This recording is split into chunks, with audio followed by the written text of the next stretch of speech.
Hello बच्चों, good morning. आज हम संकाय एवं विषयों की समझ वाले पेपर में हमारी एक विधि चल रही थी, निरीक्षित या जिसको पर्यवेक्षित भी कह सकते हैं, निरीक्षित भी कहते हैं, जिसको निरीक्षण अध्ययन विधि भी कहते हैं, सुपरविजन स्टडी मेथड कहते हैं। उस विधि के गुण और दोषों पर हमारा टॉपिक चल रहा था। गुण और दोष। गुण तो इस विधि के गुण कौन कौन से हैं, शायद एक दो के लिए मैंने बात भी कर चुकी हूँ आपसे।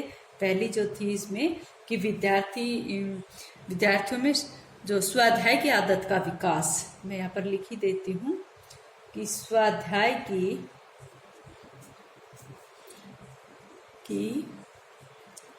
आदत का विकास किसमें? विद्यार्थियों में। कल हमने इस पे बात कर ली थी कि इस विधि से किसी भी विषय का अध्ययन करने से बच्चों में स्वाध्याय की आदत का विकास होता है। दूसरी जो इसमें विशेषता या गुण है वो ये है कि मंद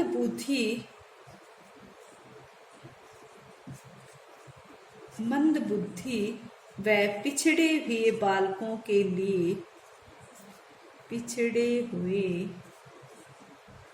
बालकों के लिए उपयोगी। अब ये उपयोगी कैसी है? कल मैंने आपको इस बारे में बात बता दी थी कि जो भी विषय वस्तु होती है उसको अध्यापक क्या करता है, बच्चे की योग्यता या उसकी क्षमता के अनुसार उसको डिवाइड कर देता है, 3 स्तर में बांट देता है, सामान्य से अधिक, सामान्य और सामान्य से नीचे। इस तरह से वो कक्षा स्तर को बांट देता है। टॉपिक भी उसी के अनुसार देता है, बच्चों के अनुसार देता है। तो इसमें जो मंदबुद्धि और पिछड़े हुए बालक होते हैं वो भी अध्ययन कर सकते हैं, वो भी समस्या का समाधान कर सकते हैं। ठीक है। नेक्स्ट जो इसकी विशेषता गुण जो मैं है वो मैं बताऊंगी कि छात्रों को पाठ्य वस्तु की गहनता, छात्रों की पाठ्य वस्तु की गहनता का विकास करना। छात्र जो है अगर खुद अध्ययन कर रहे हैं, खुद अपने प्रश्नों के उत्तर दे रहे हैं, तो इसका मतलब क्या है? जो भी विषय वस्तु है उसका वो गहनता से अध्ययन कर रहे हो तो पाठ्य वस्तु का जो ज्ञान है वो उनको गहराई से आएगा और इस गहनता का विकास विद्यार्थियों में पाया जाएगा। ठीक है। नेक्स्ट जो विशेषता है वो मैं कहूंगी कि अध्यापक व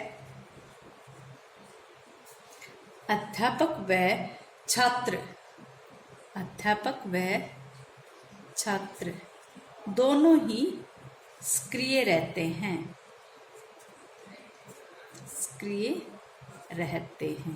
अब वो सक्रिय रहते, वैसे तो माना ये जाता है कि इस विधि में अध्यापक के ऊपर ज्यादा भार होता है, क्योंकि बच्चे जहाँ भी बाधा आती है, जहाँ भी कठिनाई आती है, वो तुरंत अध्यापक का सहारा लेते हैं और अध्यापक उनको दिशा निर्देशन देता है, उनका मार्गदर्शन करता है और वो आगे कार्य करते हैं। ठीक है। तो ज्यादातर किसके ऊपर बर्डन होता है? अध्यापक के ऊपर। तो यहाँ पर ये माना जाता है कि विद्यार्थी और अध्यापक दोनों के यहाँ पर मधुर संबंध होते हैं, क्योंकि बच्चे अपनी समस्या के लिए बार बार अध्यापक का सहारा लेते हैं। नेक्स्ट जो गुण है वो मैं कहूंगी कि कामचोर व आलसी, ये तो सभी कक्षाओं में पाते हैं ऐसे विद्यार्थी। कामचोर व आलसी बच्चों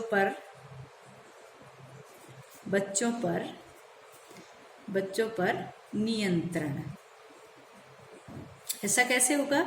क्योंकि कुछ बच्चे, भाई जब टॉपिक सामान्य रूप से कक्षा में चलता है तो कुछ बच्चे क्या करते हैं, जो आलसी और कामचोर बच्चे हैं वो उसमें रुचि नहीं लेते हैं, लेकिन जब यहाँ पर काम को बांट दिया जाता है, बच्चों को वितरित कर दिया जाता है, अध्ययन वस्तु जो है, पाठ्य वस्तु जो है वो बच्चों को वितरित कर दी जाती है कि इसका अध्ययन करो और तुरंत शीघ्रता से इसके ऊपर इन प्रश्नों के उत्तर आपको देने हैं, या फिर लिखकर या बोलकर किसी भी तरह से बच्चों को अपना फीडबैक देना पड़ता है। तो वहां पर जो कामचोर और आलसी बच्चे हैं वो भी क्या करेंगे? वो भी कार्य करेंगे। ठीक है। नेक्स्ट जो है इसकी विशेषता है वो है कि अनुशासन की समस्या का समाधान। यह हो लिया शायद स्वाध्याय क्या नहीं, अनुशासन की समस्या का हल, बच्चे स्वयं ही सक्रिय रहते हैं किसकी तरह, प्रोजेक्ट मेथड की तरह, प्रायोजना विधि की तरह। तो अनुशासन की समस्या का हल स्वतः ही हो जाता है, बच्चे स्वयं अनुशासन स्थापित करते हैं। नेक्स्ट जो विशेषता है, इसमें बहुत सारी अपने मन से भी आप कर सकते हो, जैसे भाई स्वतंत्रता के सिद्धांत पर आधारित, स्वतंत्रता के सिद्धांत पर आधारित। आप सभी जानते हो कि स्वतंत्रता के सिद्धांत पर आधारित क्या है, क्योंकि बच्चों को अपने अध्ययन करके स्वयं ही अपनी समस्याओं का समाधान करनी है, यानी कि स्वयं ही अपने क्वेश्चनों का आंसर देना होता है। तो स्वतंत्रता दी जाती है बच्चों को, ठीक है, या फिर किसी भी प्रकार के विचार प्रकट करने के लिए उनको कहा जाता है, ठीक है। एक हम कहे जैसे कि प्रजातांत्रिक गुणों की, प्रजातांत्रिक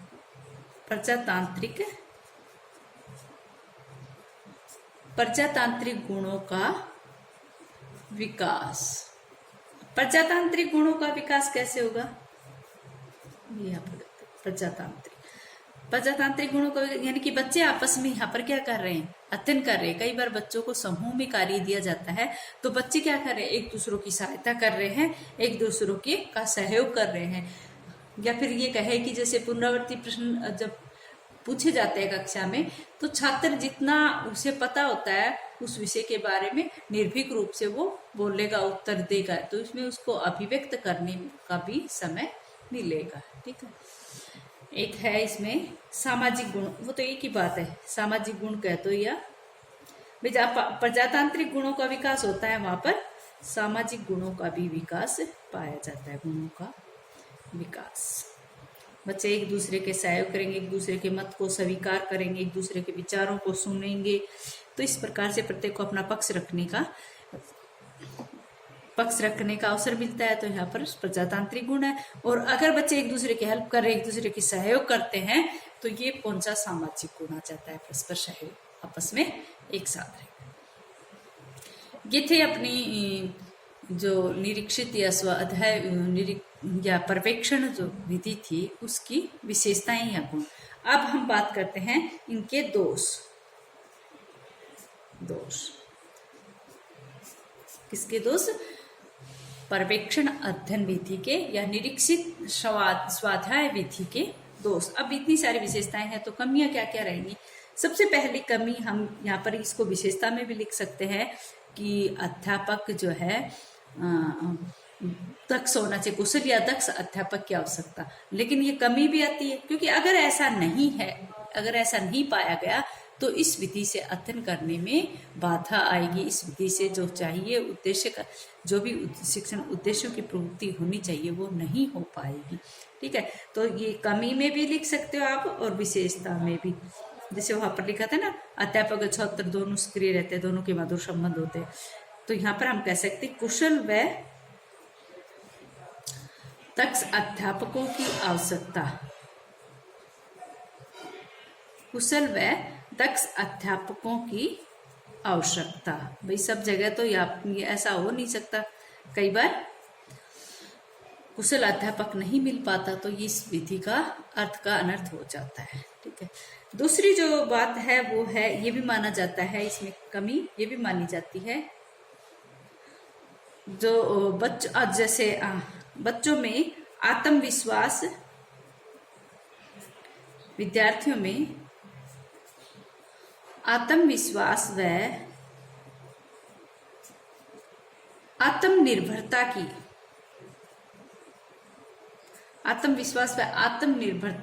कमी। ऐसा क्यों है, क्योंकि उसका कारण क्या है, अध्यापक है। क्योंकि अध्यापक क्या करता है, जब भी बाधा आए, जब भी बच्चों को कठिनाई महसूस हुई, वहां पर अध्यापक ही उनकी सहायता कर रहा है। तो यहाँ पर बच्चे आत्मनिर्भर नहीं हो सकते, वो आत्मविश्वासी नहीं हो सकते। जब आत्मनिर्भर नहीं, तो आत्मविश्वासी तो हो ही नहीं सकते, ठीक है। तो इस प्रकार, क्योंकि बच्चे क्या है, अध्यापक पर निर्भर रहते हैं, इसलिए उनमें आत्मविश्वास और आत्मनिर्भरता की कमी पाई जाएगी। नेक्स्ट जो कमी है वो हम कहेंगे समय अधिक लगता है। प्रोजेक्ट मेथड में हमने कहा था कि समय और धन दोनों ही ज्यादा लगते हैं। इसमें धन तो नहीं लगता, लेकिन समय अधिक लगता है, और समय अधिक लगता है तो उसका लगता है तो उसके कारण क्या होता है कि इस पाठ्यक्रम समय पर पूरा नहीं हो पाता है, समय अधिक लगता है। तो इस विधि से पढ़ाने के लिए पढ़ाएं तो पाठ्यक्रम कंप्लीट होने में बहुत अधिक समय लगेगा, ठीक है, या फिर वो पूरा हो ही नहीं पाएगा,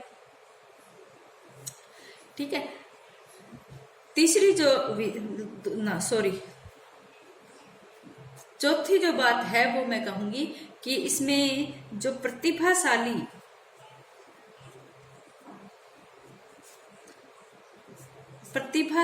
व उच्च मानसिक स्तर वाले बच्चों उच्च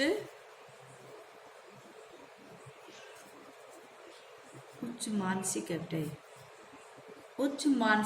स्तर वाले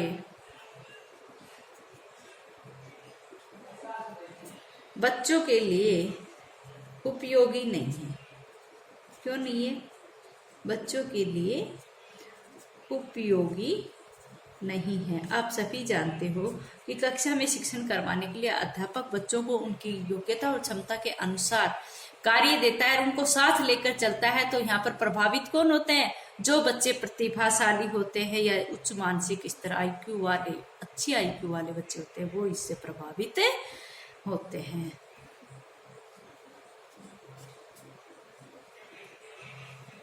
ठीक है।